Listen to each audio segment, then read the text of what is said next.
నమస్తే. నేను మీ సత్య. ఆంధ్రప్రదేశ్ రాష్ట్రంలోని అనకాపల్లి జిల్లా యలమంచిలి పట్టణంలో అతి పురాతన దేవాలయమైన వీరభద్రస్వామి ఆలయాన్ని చూద్దాం రండి. మీరు చూస్తున్న ఈ ఆలయమే శ్రీ వీరభద్రస్వామి ఆలయం. క్రీస్తు శకం 14వ శతాబ్దంలో చాళుక్యరాజుల సామంతరాజైన కొమ్మనామాచ్యుడు కాలంలో ఈ ఆలయాన్ని నిర్మించినట్లు చరిత్ర చెబుతోంది. అత్యంత పురాతనమైన ఈ ఆలయం శ్రీ వీరభద్రస్వామి వారు కొలువై ఉండగా స్వామివారిని సంతాన వీరభద్రస్వామిగా ప్రజలు కొలుస్తారు. ఈ స్వామివారిని భక్తి శ్రద్ధలతో పూజించి కొలిస్తే తప్పనిసరిగా సంతానం కలుగుతుందని ఇక్కడి ప్రజల విశ్వాసం. అదేవిధంగా స్వామివారికి ఎడమవైపున భద్రకాళి అమ్మవారు కొలువై ఉండగా కుడివైపున శ్రీ వల్లి దేవసేన సమేత సుబ్రహ్మణ్యేశ్వర స్వామి వారు ఉన్నారు.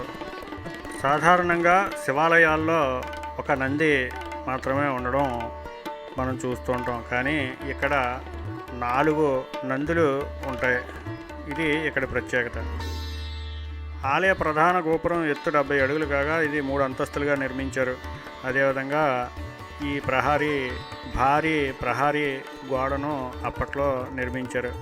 ఈ ఆలయం చుట్టూ అనేక దేవతామూర్తులు ఉన్నాయి.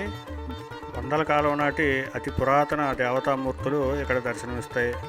అదేవిధంగా ప్రతి కార్తీక మాసంలోనూ స్వామివారిని దర్శించుకునేందుకు భక్తులు అధిక సంఖ్యలో ఈ ఆలయాన్ని సందర్శిస్తారు.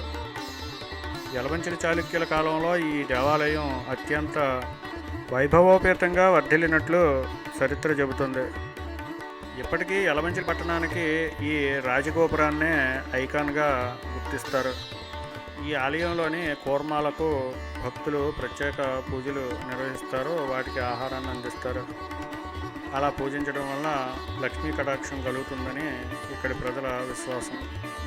కార్తీక మాసంలో భక్తులు నిర్వహించే దీపారాధన కార్యక్రమం ఇక్కడి ప్రత్యేక ఆకర్షణగా నిలుస్తుంది. ఈ దేవస్థానం దేవాదాయ శాఖ ఆధ్వర్యంలో నిర్వహించబడుతుంది. ఈయంలో 5 అడుగుల ఎత్తైన స్వామివారి విగ్రహం అత్యంత ఆకర్షణీయంగా కనిపిస్తుంది. స్వామివారు అభయహస్తాన్ని చూపిస్తూ భక్తులకు నేనున్నానని చెబుతున్నట్టు కనిపిస్తుంది. చారిత్రక నేపథ్యం ఉన్న ఈ ఆలయం అప్పటి పాలకుల దైవభక్తికి నిదర్శనంగా నిలుస్తుంది. ఈ దేవాలయం కారణంగా యలమంచిలికి ఉన్న చారిత్రక నేపథ్యాన్ని కూడా ప్రజలకు గుర్తుంది.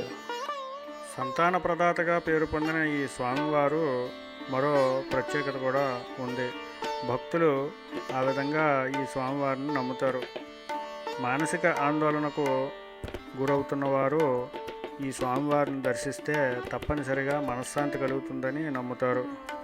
16వ నెంబర్ జాతీయ రహదారిపై విశాఖపట్నానికి 70 కిలోమీటర్లు, అదేవిధంగా అనకాపల్లికి 25 కిలోమీటర్ల దూరంలో ఉన్న ఈ యలమంచిలి మీరు కూడా ఎప్పుడైనా వస్తే తప్పనిసరిగా ఈ ఆలయాన్ని సందర్శించండి. స్వామివారిని దర్శించి తరించండి. ఈ ఆలయానికి సమీపంలోనే కొంత దూరంలో ఇక్కడ అత్యంత పురాతనమైన జమ్మి చెట్టు ఉంటుంది. ఇది 100 ఏళ్ల నాటి వృక్షం. ఈ జమ్మి చెట్టును స్థానిక ప్రజలు ప్రత్యేకంగా పూజిస్తారు.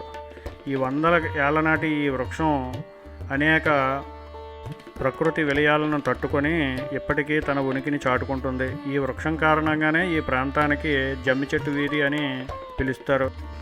జమ్మి చెట్టును పూజించడం వలన శత్రుజయం కలుగుతుందని రామాయణ మహాభారత కాలంలో సైతం శ్రీరాముడు, పాండవులులోని అర్జునుడు తమ విజయం కోసం జమ్మి చెట్టును పూజించినట్టు చెబుతారు.